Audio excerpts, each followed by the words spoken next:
नमस्कार, बहुत स्वागत है आप सभी का। आप देख रहे हैं पहाड़ प्रभात। मैं हूं आपके साथ जया मिश्रा। बुलेटिन की शुरुआत करेंगे और सबसे पहले बात चारधाम यात्रा की करेंगे। दरअसल उत्तराखंड में अब चारधाम यात्रा शुरू होने में ज्यादा वक्त नहीं है।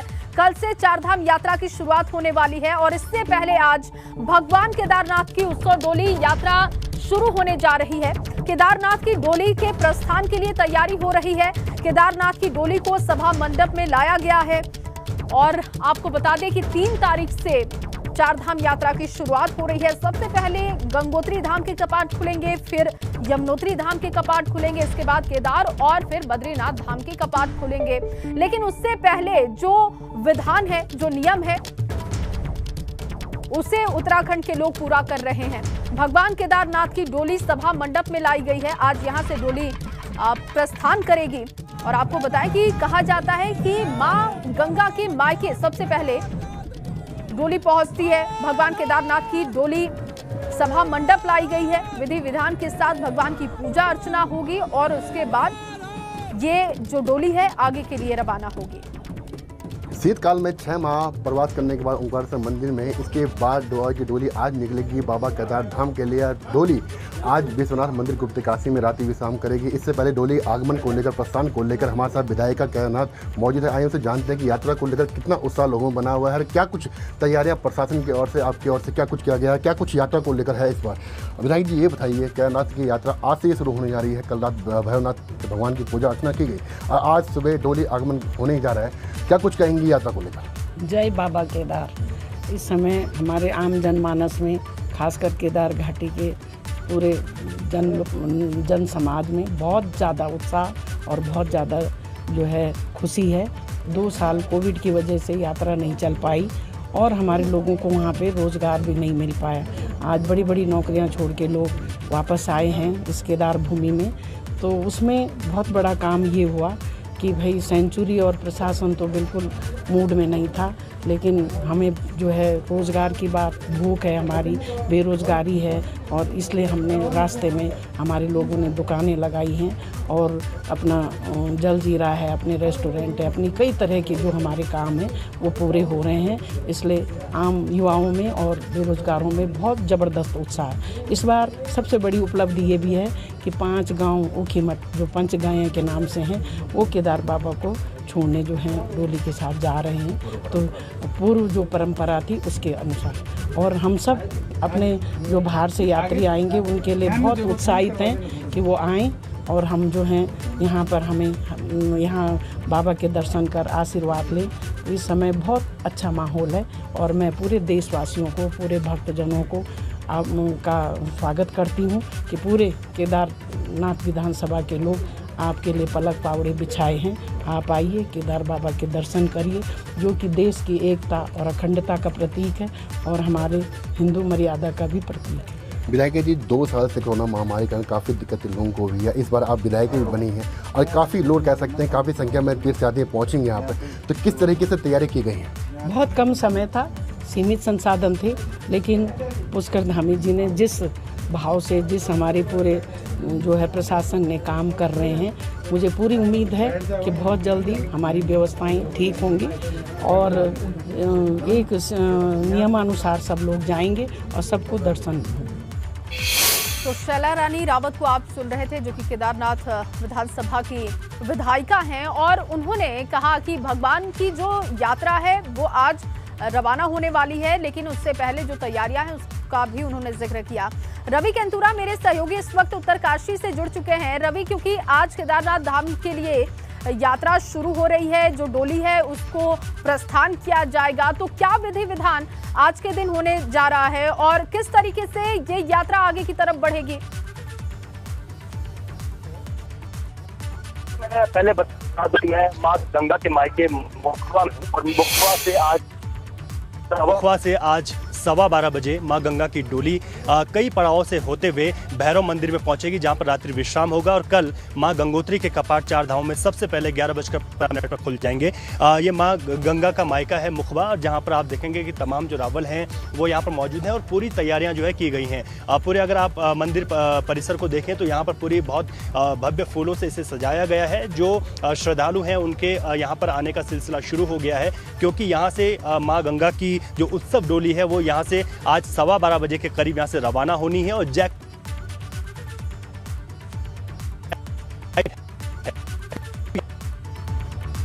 चलिए रवि, आपको कनेक्ट करेंगे, लगातार हम तस्वीरें दिखा रहे हैं। और आपको बता दें कि आज जो डोली है आगे के लिए रवाना होगी। रोहित डिमरे इस वक्त मेरे सहयोगी रुद्रप्रयाग से जुड़ चुके हैं। रोहित, क्योंकि आज से जो तमाम विधि विधान है, पूजा कार्यक्रम है, उसकी शुरुआत हो रही है और कल चारधाम यात्रा की शुरुआत हो जाएगी। कैसे डोली आगे की तरफ बढ़ेगी, क्या पूरा ये कार्यक्रम रहता है, विस्तार से बताइएगा दर्शकों को।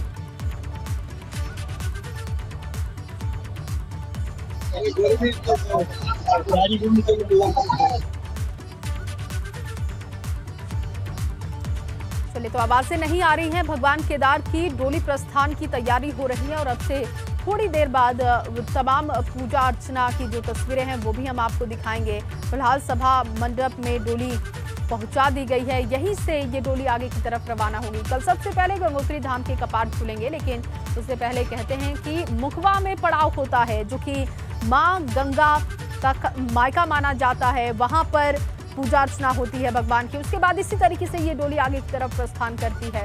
तो चार धाम यात्रा की शुरुआत कल से हो रही है, लेकिन उससे पहले की तमाम तस्वीरें भी हम आपके सामने रख रहे हैं, क्योंकि भैरव भगवान की पूजा के बाद अब देखिए आज जो है भगवान केदारनाथ की डोली आगे बढ़ाई जाएगी।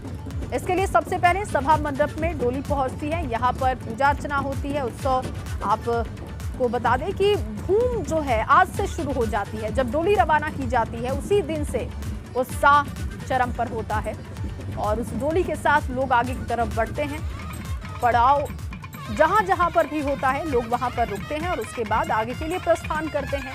तो ऐसे में चारधाम यात्रा शुरू होने में बस कुछ ही घंटे का वक्त बाकी है। चारधाम यात्रा की शुरुआत कल हो रही है, लेकिन उससे पहले की जो तमाम तस्वीरें अपडेट है वो हम आप तक पहुंचा रहे हैं। कल से चारधाम यात्रा की शुरुआत होने वाली है। कोविड के खौफ के बीच चारधाम यात्रा शुरू हो रही है और इसीलिए धामों में यात्रियों की संख्या निर्धारित हो गई है, मगर तीर्थ पुरोहित इससे काफी नाराज हैं, इसका विरोध कर रहे हैं।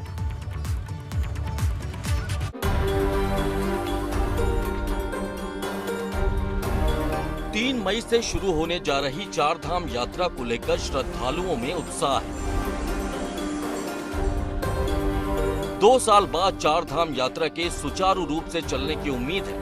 ऐसे में इस बात की पूरी संभावना है कि इस बार चारधाम में तीर्थ यात्रियों की काफी भीड़ रहेगी। वहीं कोरोना फिर से फैल रहा है, इसीलिए सरकार ने चारधाम यात्रा पर कुछ पाबंदियां भी लगाई हैं। हर धाम में तीर्थ यात्रियों की संख्या निर्धारित की गई है। गंगोत्री धाम में एक दिन में सिर्फ 7,000 यात्री ही दर्शन कर सकेंगे, जबकि यमुनोत्री धाम में एक दिन में 4,000 श्रद्धालु दर्शन करेंगे। वहीं केदारनाथ धाम में एक दिन में 12,000 यात्री और बद्रीनाथ धाम में एक दिन में 15,000 यात्री दर्शन कर सकेंगे। मगर तीर्थ पुरोहित सरकार के फैसले का विरोध कर रहे हैं। पुरोहितों का कहना है कि 2 साल बाद यात्रा शुरू हुई है, इसीलिए सरकार को कोई बंदिश नहीं लगानी चाहिए। तीर्थ स्थलों में, चारों धामों में जिस तरह से संख्या निर्धारित की गई है, जैसा बद्रीनाथ में एक दिन में 15,000 यात्री, केदारनाथ में 12,000, गंगोत्री में 7,000 और यमुनोत्री में 4,000 यात्री ही एक दिन में दर्शनार्थ जा पाएंगे। तो हमें लगता है कि सरकार का जो ये निर्णय है यह अव्यावहारिक है। 3 मई से चारधाम यात्रा की शुरुआत होने जा रही। इस यात्रा से उत्तराखंड के एक बड़े तबके का रोजगार जुड़ा हुआ है। कोरोना महामारी की वजह से यात्रा 2 साल तक प्रभावित रही। इस बार कोरोना का संक्रमण कम है, इसीलिए चारधाम से जुड़े लोगों को उम्मीद है कि उनका रोजगार चमकेगा। यही वजह है कि तीर्थ पुरोहित और व्यापारी मांग कर रहे हैं कि सरकार को यात्रा पर किसी तरह की बंदिश नहीं लगानी चाहिए। एबीपी गंगा के लिए देहरादून से पंकज राणा की रिपोर्ट। चारधाम यात्रा के लिए इस बार बड़ी तादाद में श्रद्धालु पहुंचने वाले हैं और अब आपको ये बताते हैं कि अब तक यात्रा के लिए कितने लोगों ने अपना पंजीकरण करा लिया है, यानी कि रजिस्ट्रेशन करा लिया है। केदारनाथ धाम के लिए 91,161 लोगों ने पंजीकरण करवा लिया है, जबकि बद्रीनाथ धाम की बात करें तो यहां पर 69,974 लोगों ने अब तक पंजीकरण अपना करा लिया है। यमुनोत्री धाम के लिए 44,951 और गंगोत्री धाम के लिए 44,127 लोगों ने अब तक अपना रजिस्ट्रेशन करा लिया। वहीं कुल संख्या की बात करें तो ये संख्या 2,50,213 है, जिन्होंने अब तक चारधाम यात्रा के लिए पंजीकरण कराया हुआ है। गंगोत्री, यमुनोत्री, बद्रीनाथ और केदारनाथ धाम के लिए जो कुल पंजीकरण की संख्या है वो 2,50,213 है। तो अच्छी खासी इस बार तादाद रहेगी श्रद्धालुओं की, क्योंकि 2 साल के बाद ये मौका मिल रहा है कि लोग खुलकर बिल्कुल सहूलियत के हिसाब से केदारनाथ और बद्रीनाथ के साथ ही गंगोत्री, यमुनोत्री की यात्रा कर सके। आगे बढ़ेंगे और अब आपको सीएम धामी का कार्यक्रम आज क्या रहेगा वो भी बता देते हैं। सीएम धामी आज एक संस्था की ओर से चारधाम यात्रा मार्ग पर उपलब्ध कराई जा रही स्वास्थ्य सेवाओं का फ्लैग ऑफ करने वाले हैं। उस कार्यक्रम में वो शिरकत करेंगे। सीएम आवास पर यह कार्यक्रम होगा। सुबह 11:30 बजे सीएम धामी जंगलों की आग कैसे रोकी जाए इसके संबंध में समीक्षा बैठक करने वाले हैं। तो कार्यक्रम क्या रहेगा सीएम का वो हम आपको बता रहे हैं। सबसे पहले फ्लैग ऑफ का कार्यक्रम है और इसके बाद जंगलों की आग रोकने और कैसे इस पर काबू पाया जाए इसको लेकर सीएम आज बैठक करेंगे। समीक्षा बैठक ये होगी। लगातार उनकी नजर है जंगलों की आग पर, लेकिन अब तक कामयाबी वन विभाग को नहीं मिल रही है। और अब खबर चमोली से है, जहां चमोली दौरे पर राज्यपाल गुरमीत सिंह बड़ी खबर आपको दे रहे हैं। सुबह 10:45 पर गोपेश्वर हेलीपैड पहुंचने वाले हैं और सुबह 11 बजे जिला स्तरीय अधिकारियों के साथ उनकी बैठक होने वाली है। दोपहर 3:30 की बात करें तो रेड क्रॉस सोसाइटी मेंबर्स के साथ उनकी मीटिंग होगी। शाम 4 बजे स्वयं सहायता समूहों के साथ मुलाकात करेंगे राज्यपाल गुरमीत सिंह और इसके बाद शाम 4:30 बजे वापस देहरादून निकलने का उनका कार्यक्रम बताया जा रहा है। बड़ी खबर इस वक्त आपको दे रहे हैं। राज्यपाल का कार्यक्रम क्या होगा वो भी जान लीजिए। शाम 4 बजे तक स्वयं सहायता समूहों के साथ उनकी मुलाकात होने वाली है। चमोली के दौरे पर राज्यपाल गुरमीत सिंह होंगे और अब से थोड़ी देर बाद वो चमोली पहुंचने वाले हैं, जिस बात की जानकारी है। और अब खबर हल्द्वानी से है, जहां हल्द्वानी में बजरंग दल कार्यकर्ताओं पर पथराव हुआ है। आरोप है कि एक समुदाय विशेष के लोगों ने बजरंग दल के कार्यकर्ताओं पर पथराव कर दिया और इसी से नाराज हिंदू संगठन के लोगों ने शीश महल में पंचायत की और इस पंचायत में मेयर जोगेंद्र रौतेला भी शामिल हुए। बताया ये भी जा रहा है कि बजरंग दल के कार्यकर्ता हनुमान चालीसा पाठ कर लौट रहे थे और इसी दौरान ये घटना घटी है और विशेष समुदाय पर ये आरोप लगा है कि उन्होंने पथराव किया। कुछ हनुमान भक्तों को और जिन्होंने भगवा धारण किया था उनके ऊपर उन्होंने हमला किया। धारदार हथियार से लेकर पत्थर इत्यादि सभी से उनके द्वारा हमला किया गया और स्थानीय निवासियों का ये कहना है कि इतनी पत्थर की बरसात हमने कभी देखी भी नहीं। तो शीशमहल के क्षेत्र के लोगों को बड़ी पीड़ा है कि इस तरह का अराजक तत्व और एक समुदाय विशेष के कुछ लोगों के द्वारा ये काम किया गया। कुछ लोगों ने पथराव किया है। हनुमान चालीसा पाठ करने के बाद कुछ लोग बाहर निकल रहे थे तो आपस में कुछ तकरार हुई है। इनमें पथराव की बात जब सामने आई तो पुलिस मौके पे पहुंची है और उसके बाद तमाम सारे लोग जो हिंदू संगठनों के थे वो थाने पे आए, उनके द्वारा तहरीर दी गई है। उस तहरीर पे FIR कायम की गई है और इस प्रकरण की जाँच शुरू कर दी गई है। चंपावत सीट पर होने जा रहे उपचुनाव के लिए कांग्रेस अभी तक ये तय नहीं कर पाई है कि प्रत्याशी कौन होगा। उपचुनाव को लेकर पूर्व सीएम हरीश रावत ने कहा कि कांग्रेस ने चुनाव की तैयारी पूरी कर ली है। कांग्रेस संगठन स्तर पर भी चंपावत उपचुनाव को लेकर तैयारी हो रही है। पर्यवेक्षकों की तरफ से बनाई गई रिपोर्ट जल्द ही हाईकमान को भेजी जाएगी और इसके बाद प्रत्याशी के नाम का ऐलान होगा। कांग्रेस ने अपनी वो तय कर दी है और इसमें से जैसे अध्यक्ष जी लौट के आएंगे और नोटिफिकेशन निकलेगा तो हम उम्मीदवार की घोषणा भी हो जाएगी। उम्मीदवार सबको आइडिया है कि कौन व्यक्ति होगा। तैयारियां चल रही हैं और न केवल 3 आदमियों को टोटल उसकी जिम्मेदारी बल्कि यशपाल आर्या जी सारा मैनेजमेंट वहाँ देखेंगे, ये भी तय इन्होंने किया है। और उसके अलावा 6 जोन में हम बांट करके 6 सीनियर लोगों को जिम्मेदारी देंगे। कांग्रेस लोकतंत्र की विजय के लिए वहाँ चुनाव लड़ेगी। वहीं चंपावत उपचुनाव को लेकर पूर्व सीएम हरीश रावत ने कहा कि कांग्रेस ने चुनाव की तैयारी पूरी कर ली है। कांग्रेस संगठन स्तर पर भी चंपावत उपचुनाव को लेकर तैयारी की जा रही है। पर्यवेक्षक की तरफ से बनाई गई रिपोर्ट हाईकमान को भेजी जाएगी और इसके साथ ही उन्होंने कहा कि तमाम तैयारियां भी हो चुकी हैं और कांग्रेस ने अपनी वो तय कर दी है और इसमें से जैसे अध्यक्ष जी लौट के आएंगे और नोटिफिकेशन निकलेगा तो हम उम्मीदवार की घोषणा भी हो जाएगी। उम्मीदवार सबको आइडिया है कि कौन व्यक्ति होगा।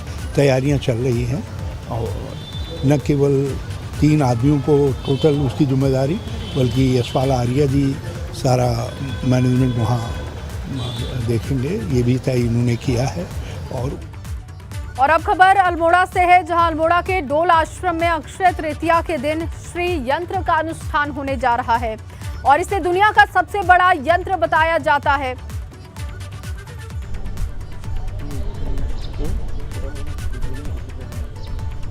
तो अक्षय तृतीया के मौके पर ये स्थापना होगी। दुनिया का सबसे बड़ा श्री यंत्र है ये। अल्मोड़ा से आपको ये जानकारी दे रहे हैं। दुनिया का सबसे बड़ा श्री यंत्र जिसकी स्थापना होने जा रही है, अक्षय तृतीया के मौके पर स्थापना होगी।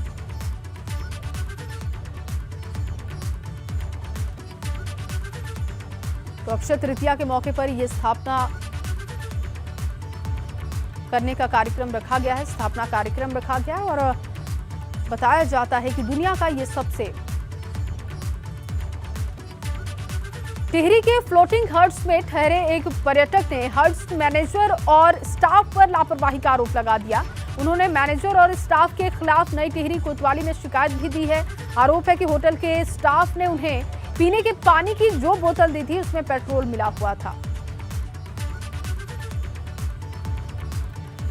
तो मुकदमा इसके लिए दर्ज करवा दिया है पर्यटक ने। पानी वो भर के लाया, तो जब आधे पौने घंटे बाद मैंने उसको पानी को पिया तो उस पानी की बोतल के अंदर डीजल था या जो भी एक पॉइजनस सब्सटेंस था वो मैंने पिया। एंड उसके बाद देर आफ्टर मेरे को वॉमिटिंग हुई, मैं काफ़ी परेशान रहा। पर मैंने मैनेजमेंट से बात करी, उन लोगों ने, मैनेजमेंट इनके एक GM हैं परमेंद्र सिंह जी, वो आए। उन्होंने मेरे से सिर्फ यही कहा कि सर मैं अपॉलॉजी टेंडर करता हूँ और आप इस मैटर को रफा दफा कीजिए, यहीं पर ही मैं आपको कॉम्प्लीमेंट्री सिर्फ एक रात का डिनर करा सकता हूँ। लिवाई होटल में ठहरे थे तो उनकी शिकायत यह है कि इन्होंने कल जब उनसे वेटर से पानी मांगा तो पानी में पेट्रोल मिला हुआ था। तो जो उन्होंने पानी पिया था उनको वॉमिटिंग हुई, उनको उल्टी हुई और कह रहे थे मैं अनकॉन्शियस हो गया था। तो इस पर उन्होंने तहरीर दे रखी है मैनेजर के खिलाफ और जो कैंटीन मैनेजर है और वेटर के खिलाफ। तो इसमें जाँच चल रही।